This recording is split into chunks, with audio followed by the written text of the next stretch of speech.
Good day, folks. Welcome to today's podcast, Understanding China Part 2, Making a New China Happen. So, in my previous podcast, we looked at May the 4th movement and its implications, and also the successive changes in China from the Shanghai Revolution to the 1949 Revolution. Today, I'm going to look at more specifically at the founding of the Chinese Communist Party and how it becomes victorious eventually through the anti-Japanese war, the Chinese Civil War, and is able to realise the dream of a new China. Or, in some ways, you could say, to use the more archaic language, acquire the mandate of heaven. So, this story is in many ways a story of something happening against the odds. A quick overview is that the Chinese Communist Party was founded in 1921 in a district of Shanghai in the French Concession, with only 13 members, along with two international delegates, I believe Vladimir Newman or Nikolsky from the Comintern, and a man from the Netherlands, I believe. So really, it's quite remarkable that an organisation founded in 1921 with only 15 members, the two founders, Chen Dushou and Li Dajiao, weren't actually present at the first Congress. How this can go from 1921 to being the party that would rule China in 1949 and the party that still rules China to this day. So it's in many ways a story of something against the odds. In many ways, because established communists said that it couldn't work, or really they just didn't, like in the previous podcast, like other foreign powers, they didn't take the Chinese seriously. However, in this case, the Chinese proved them dead wrong. So we're going to look at a few things. I'm going to briefly talk about what is the mandate of heaven. I'm going to give an overview of events in China that were covered last week, but just a refresher. And also I'm going to look at why did the Soviets and other communists not really take the Chinese communists seriously. So first of all, the Qing dynasty had effectively lost the mandate of heaven in the late 19th century. The mandate of heaven pertains to the idea of, Tiansha, all under heaven, and several, in the Chinese understanding, natural disasters, floods and disorder and breakdown of the imperial authority pertains to the loss of the mandate of heaven. Now, most Chinese dynasties stick it out pretty well. The last Chinese dynasty, the Qing, lasted, I believe, 280 years, I believe. And most other dynasties last over 300 years. An exception is the Qin, the first dynasty, but which didn't long outlast its founder Qin Shi Huang, but it was quickly reconstituted as the Han dynasty under the first emperor of the Han, Liu Bang.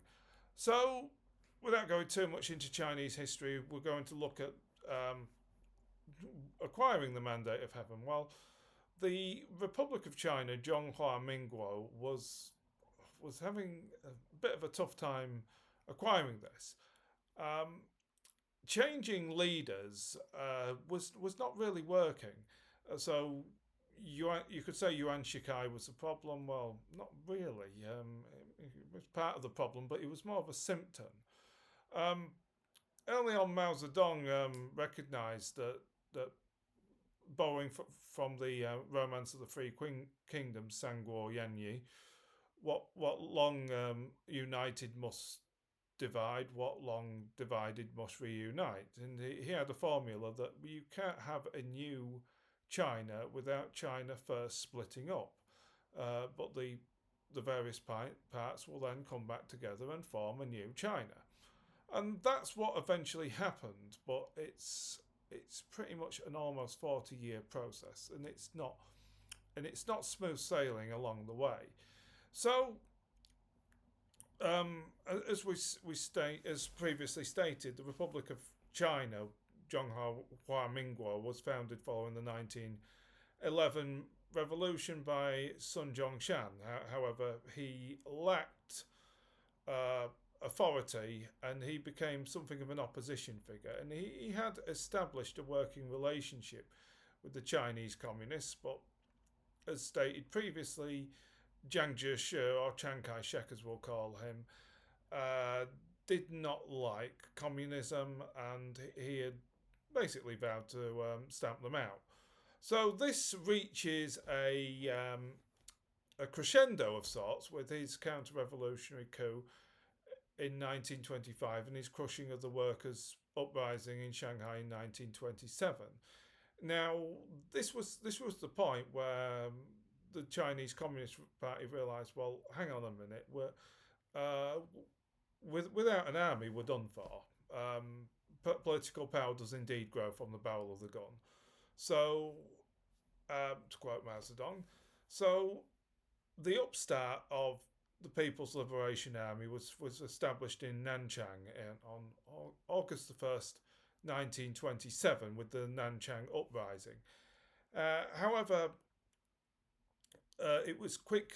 It was a very valiant self-defense, but the Communist Party had to quickly regroup, and this is where we see the advent of the Long March. The Long March was a strategic regroup that covered 9,000 miles of territory through China's south, southwest, up to the northwest, eventually ending in Yan'an in Shanxi province, wherein basically a new party, or Chinese Communist Party 2.0, was formed with the Yan'an rectification campaign. So let me just talk about why did the Russian, or rather Soviet communists, not really take the Chinese Communist Party seriously. Well, I would say it's a kind of rigid adherence to Marxist doctrine, because Marx had not really written extensively on the peasantry. He believed that the socialist revolution would come from the industrial proletariat, which is partly why he never considered Russia a very good candidate country for socialist revolution. He considered it to be Britain. Well, which is understandable because he was working and writing in Britain. However, I believe it's Marx, possibly Engels' writings on the peasantry. I've heard it referred to as peasantry as a sack of potatoes, or not really a class that could lead a revolution.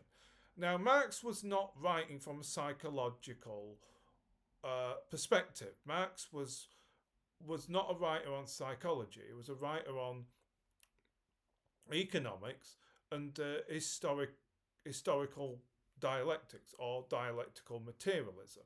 So that particular observation on the peasantry wasn't based on any kind of psychological profile of the peasantry. It was based on the material conditions. The material conditions of the peasants was not considered sufficient for any revolutionary upstart. They didn't have the necessary command over the productive forces, whereas unlike, say, the industrial proletariat in the UK. However, the UK had undergone the agricultural revolution long before, and the enclosure basically ended the peasantry as a large force, and the Corn Laws had also ended the power of the landed aristocracy. So the real power lay with what's called the bourgeoisie, the owners of industry.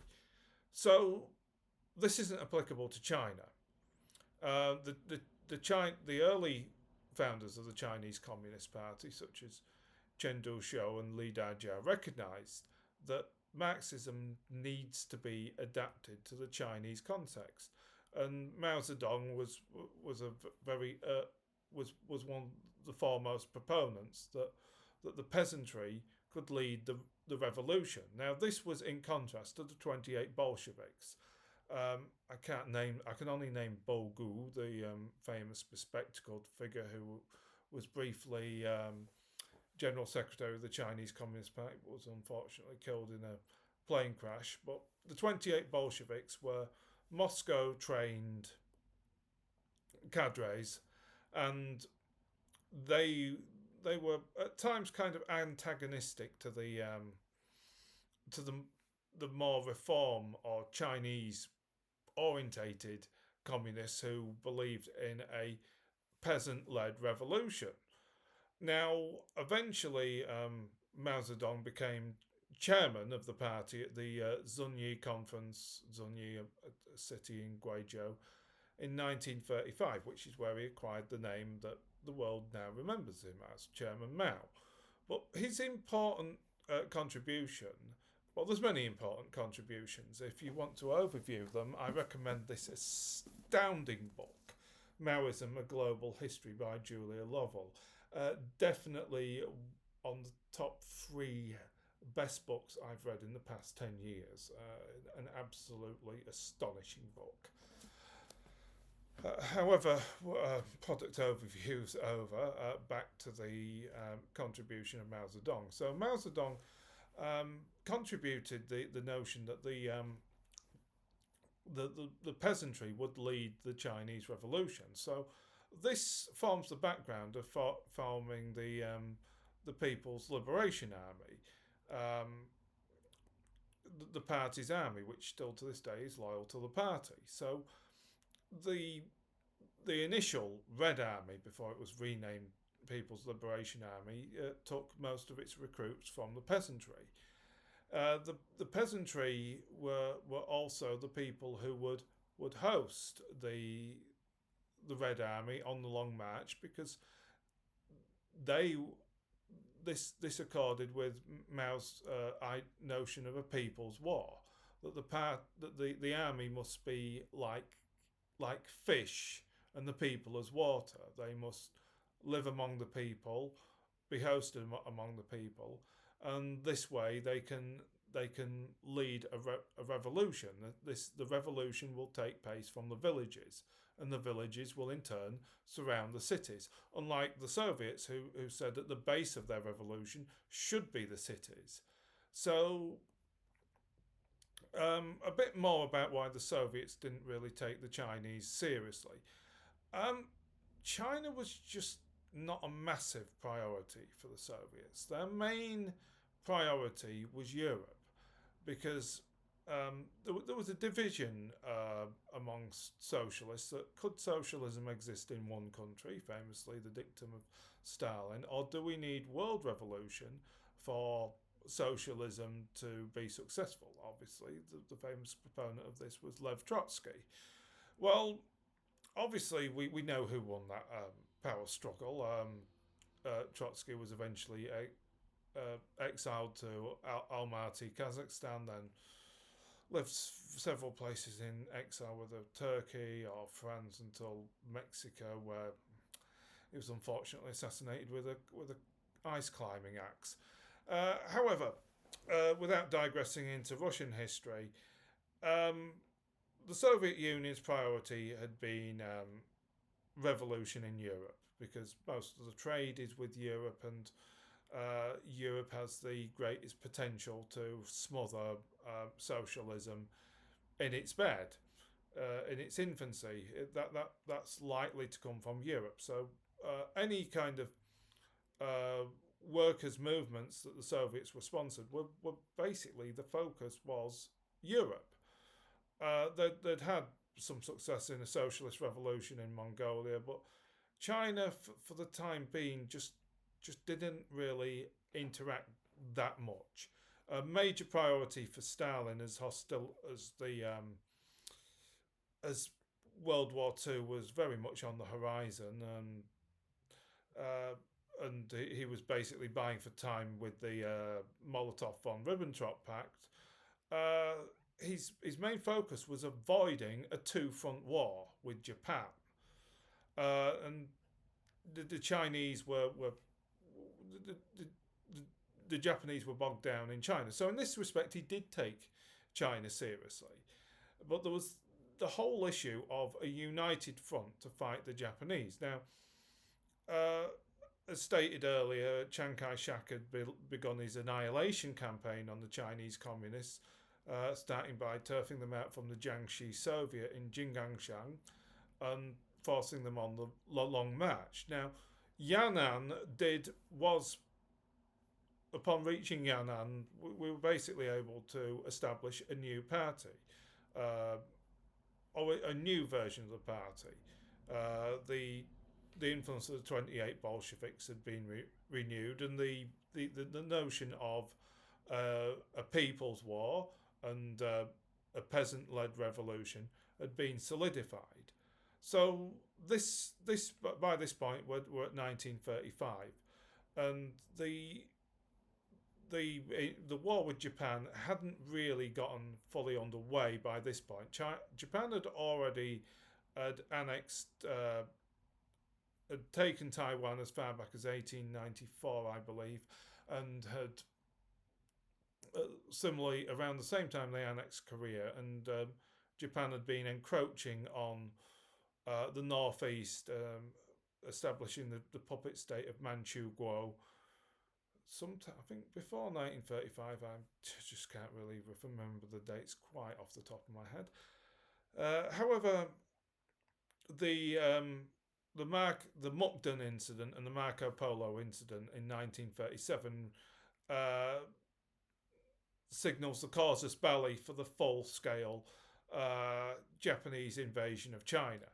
So a united front is needed, and hostilities are put aside to some degree. However, at various points, Jiang Jieshi or Chiang Kai-shek has to be told, please fight the Japanese. Try and put your disagreement with the Chinese communists away for the moment. Japan is the far more pressing issue. But that wasn't happening. Hostilities between the Kuomintang nationalist forces and the communists would continue throughout the Second World War. And Jiang Jiechi's management of the war was often left a bit to be desired, such as the 1938 flooding of the Yellow River, where he instructed his engineers to blow up the banks of the river to, well, basically flood the Yellow River and offset the advancing Japanese, which, yeah, it worked. It did offset the Japanese, but also killed around 89,000 people, if I remember correctly. So, without going into too many details, the main point is the United States had a delegation in China. Various heads of the delegations included the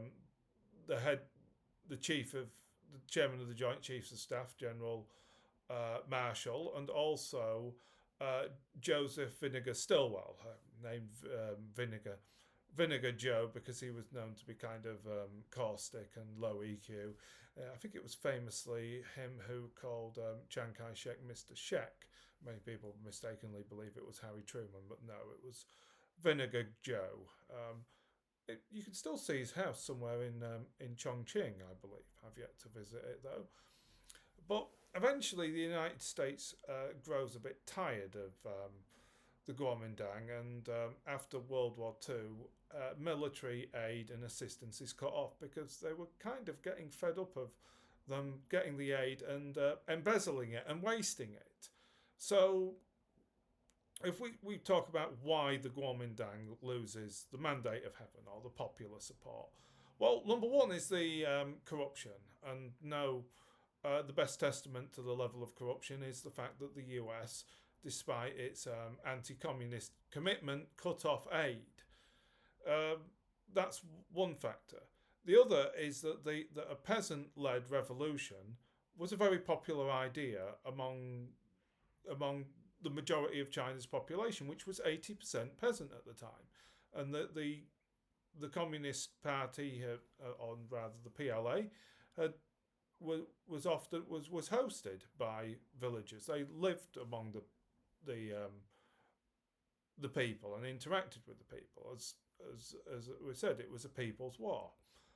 So if we've come to the point of the end of the Second World War and the renewal of hostilities. Now, most of this takes place in China's northeast. The second stage of the 45 to 49 stage of the Civil War, where we have a variety of rather brilliant commanders, such as Lin Biao, who was able to use the cold to rather effective effect against the nationalist forces. This was before Lin Biao had become a very chronic hypochondriac, but that's a different discussion.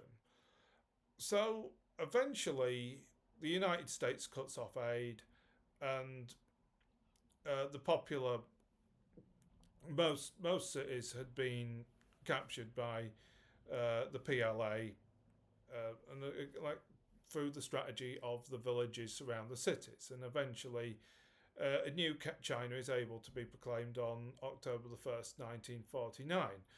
Now, a few things to point out.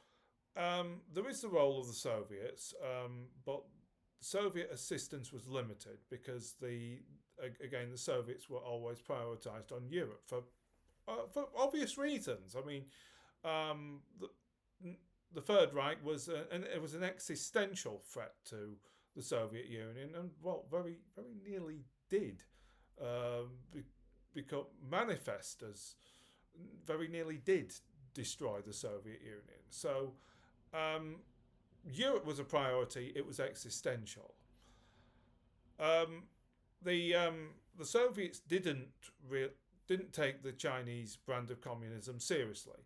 The Soviet Premier Vyacheslav Molotov famously referred to the Chinese communists as margarine communists, meaning not really the real thing, because they were focusing on land reform rather than ownership of the means of production, the heavy industry.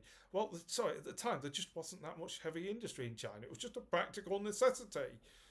And secondly, yes, there's just the acquiring the mandate of heaven.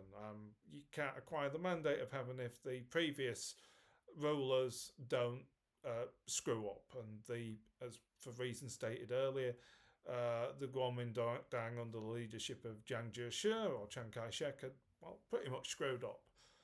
So yeah, it's quite a remarkable story. It's a victory against the odds. It begins with just 13 delegates in a small building in Shanghai, a massive 9,000 mile trek, the Long March,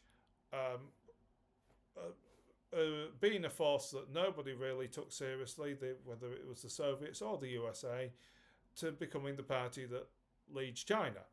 After 1949, well, that's a subject for another podcast, but that pretty much wraps up today's podcast. Thank you all, and see you all next time.